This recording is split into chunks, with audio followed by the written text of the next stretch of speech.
അസ്സലാമു അലൈക്കും വറഹ്മത്തുള്ളാഹി വബറകാതുഹു. ഏവർക്കും ഇന്നത്തെ ചിന്താ വിഷയത്തിലേക്ക് സ്വാഗതം. അധ്യാപകൻ ക്ലാസ്സിൽ വിദ്യാർത്ഥികളോടായി ഒരു ചോദ്യം ചോദിച്ചു. ചോദ്യം ഇങ്ങനെയായിരുന്നു: സമ്പന്നമായ സ്ഥലം എവിടെയാണ്? കുട്ടികൾ പല ഉത്തരവും എഴുതിയിട്ടുണ്ട്. ചില കുട്ടികൾ എഴുതിയിരിക്കുന്നു ജപ്പാനാണ്, ചില കുട്ടികൾ പറയുന്നു അമേരിക്കയാണ്, ചിലർ പറയുന്നു ഇന്ത്യയാണ്. ഇങ്ങനെ പലരും പല സ്ഥലങ്ങളെക്കുറിച്ച് പറയുമ്പോൾ ഒരു കുട്ടി പറഞ്ഞു മനുഷ്യന്റെ മനസ്സാണ്. കുട്ടിയോട് ചോദിച്ചു, എന്താണ് മനുഷ്യ മനസ്സാണ് ഏറ്റവും സമ്പന്നമെന്ന് കുട്ടിയെ എഴുതാൻ പ്രേരിപ്പിച്ചത്? കുട്ടി പറഞ്ഞു, നന്മ കാണാനുള്ള മനസ്സ് തന്നെ എത്ര വലിയ സമ്പന്നമാണ്. ഇതേപോലെ ഈ കുട്ടി എഴുതി വച്ച കാര്യം പോലെ നന്മ കൊതിക്കുന്ന മനസ്സ് ഒരാൾക്കുണ്ടാവുക എന്നത് എത്ര വലിയ അനുഗ്രഹമാണ്. സകല മനുഷ്യരും സസുഖം വാഴണമെന്ന് ആഗ്രഹിക്കാൻ എല്ലാവർക്കുമാവുമോ? വിശിഷ്യ സ്വാർത്ഥത തളം കെട്ടി നിൽക്കുന്ന ഈ കാലത്ത് മനുഷ്യത്വം മരവിച്ചു പോയതാണ് പുതിയ കാലത്തിന്റെ വലിയ നഷ്ടമെന്ന് ആർക്കാണ് അറിയാത്തത്? ജീവിത വിഭവങ്ങളുടെ അപര്യാപ്തത രണ്ടാമതായി വരുന്നുള്ളൂ. മറ്റുള്ളവരുടെ മനസ്സ് കണ്ട് ജീവിക്കുന്നവർക്ക് അവരുടെ മനസ്സിൽ സ്ഥാനം കിട്ടും.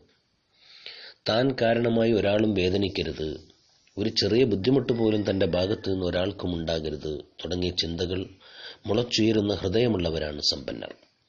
അവരാണ് ലോകത്തിന്റെ നിലനിൽപ്പിന് നിദാനം. എല്ലാവർക്കും നന്മകൾ മാത്രം ചെയ്യുന്നവരുടെ മുഖം ഈമാൻ സ്ഫുരിച്ചു നിൽക്കുന്നതാവും.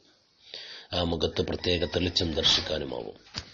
ഓരോ സത്യവിശ്വാസിയും അങ്ങനെയാവണമെന്നാണ് ദീനിന്റെ ശാസന. ഒരു യഥാർത്ഥ സത്യവിശ്വാസി ഒരാളെയും ബുദ്ധിമുട്ടിക്കില്ല, ആർക്കും ഒരു ഉപദ്രവവും ഏൽപ്പിക്കില്ല. ഉറുമ്പിനെപ്പോലും നോവിക്കാത്തവർ എന്ന് ചിലരെക്കുറിച്ച് പറയാറില്ലേ? സ്ഫടിക സമാന സ്വഭാവമുള്ളവർക്കേ അത് സാധ്യമാവൂ. കറകളഞ്ഞ ഹൃദയമുള്ളവർക്കേ അങ്ങനെയാകാൻ കഴിയൂ.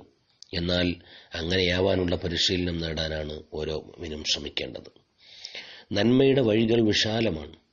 നാം നിസ്സാരമെന്ന് ധരിക്കുന്ന കാര്യങ്ങളിൽ പോലും ഗൗരവമേറിയ പ്രതിഫലം മറഞ്ഞിരിപ്പുണ്ടാവും. മുസ്ലിം റളിയല്ലാഹു അൻഹു റിപ്പോർട്ട് ചെയ്ത ഒരു ഹദീസിൽ ഇങ്ങനെ കാണാം: ഒരു നന്മയും നീ നിസ്സാരമാക്കരുത്. നിന്റെ സഹോദരനെ സുസ്മേര വദനനായി അഭിമുഖീകരിക്കുന്നത് പോലും. എത്ര ചെറിയ നന്മ ചെയ്താലും അതിന്റെ പ്രതിഫലം തീർച്ചയായും രേഖപ്പെടുത്തപ്പെടും. ഒരു അണുമണി തൂക്കം നന്മ ചെയ്താൽ അതവൻ കാണും എന്ന് വിശുദ്ധ ഖുർആനിലുണ്ട്. നിങ്ങൾ ചെയ്യുന്ന നന്മകൾ അള്ളാഹു അറിയുന്നുവെന്ന് സൂറത്തുൽ ബഖറയിൽ നമുക്ക് കാണാൻ സാധിക്കും. ആരെങ്കിലും സൽപ്രവൃത്തി ചെയ്താൽ അത് അവനുള്ളതാണെന്ന് ഖുർആനിൽ മറ്റൊരിടത്ത് പറഞ്ഞിട്ടുണ്ട്. തിരുനബി സല്ലല്ലാഹു അലൈഹി വസല്ലമ അരുൾ ചെയ്തു, രണ്ടു പേർക്കിടയിൽ നീതി പാലിക്കൽ ധർമ്മമാണ്. ഒരാളെ തന്റെ വാഹനത്തിൽ കയറ്റി സഹായിക്കൽ ധർമ്മമാണ്. വാഹനത്തിൽ ചരക്ക് കയറ്റി കൊടുക്കൽ ധർമ്മമാണ്. നല്ല വാക്ക് പറയൽ ധർമ്മമാണ്. വഴിയിൽ നിന്ന് ഉപദ്രവത്തെ നീക്കൽ ധർമ്മമാണ്. ബുഖാരി മുസ്ലിമിന്റെ ഈ ഹദീസിൽ നിന്ന് നമുക്ക് എന്തൊക്കെയാണ് പഠിക്കാനുള്ളത്? വഴിയിൽ ഉപദ്രവങ്ങൾ നീക്കം ചെയ്യുന്നത് പോലും സ്വതക്കയാണെന്ന് പഠിപ്പിച്ച മതമാണ് ഇസ്ലാം. വഴിയിൽ മുള്ള്, മാലിന്യങ്ങൾ, റോഡിൽ വീണ് കിടക്കുന്ന കല്ല്, മറ്റ് തടസ്സങ്ങൾ എന്നിവ നീക്കം ചെയ്ത് മറ്റുള്ളവർക്ക് ആശ്വാസം പകരുന്നതിൽ വലിയ കൂലിയുണ്ട്. വഴിയിൽ വിശ്വാസികൾ പ്രയാസം സൃഷ്ടിക്കുന്ന ആ ഒരു മരക്കൊമ്പ് നീക്കം ചെയ്ത കാരണത്താൽ സ്വർഗത്തിൽ പ്രവേശിപ്പിച്ച ഒരാളെക്കുറിച്ച് മുസ്ലിം റളിയല്ലാഹു അൻഹു റിപ്പോർട്ട് ചെയ്ത ഒരു ഹദീസിലുണ്ട്. വഴിയിൽ മാലിന്യങ്ങൾ തള്ളുന്നത് ഇന്ന് സാധാരണമാണ്. ജനങ്ങൾക്ക് ബുദ്ധിമുട്ടുണ്ടാക്കുന്ന ഇത്തരം നീച പ്രവൃത്തികളിൽ നിന്ന് വിശ്വാസികൾ വിട്ടുനിൽക്കണം. നന്മകൾ പടർന്നു പന്തലിച്ച മരമായി തീരണം നാം. പ്രായമേറിയവരെ കാണുമ്പോൾ ആദരിക്കുകയും വേണ്ട സഹായങ്ങൾ ചെയ്തു കൊടുക്കുകയും ചെയ്യണം. വിശിഷ്യ ബസ്സിൽ സീറ്റ് കിട്ടാതെ വിഷമിക്കുന്ന വയോധികരെ, അസുഖബാധിതരോ ഉണ്ടെങ്കിൽ അവർക്ക് സീറ്റ് ഒഴിഞ്ഞു കൊടുക്കണം. കുട്ടികളോട് കാരുണ്യത്തെ പെരുമാറണം. ഏതൊരാളെ കാണുമ്പോഴും പുഞ്ചിരിച്ച് സലാം പറയുന്നത് തന്നെ എത്ര വലിയ കാര്യമാണ്. സുഖവിവരങ്ങൾ അന്വേഷിച്ച് അവരെ സന്തോഷപ്പെടുത്തണം.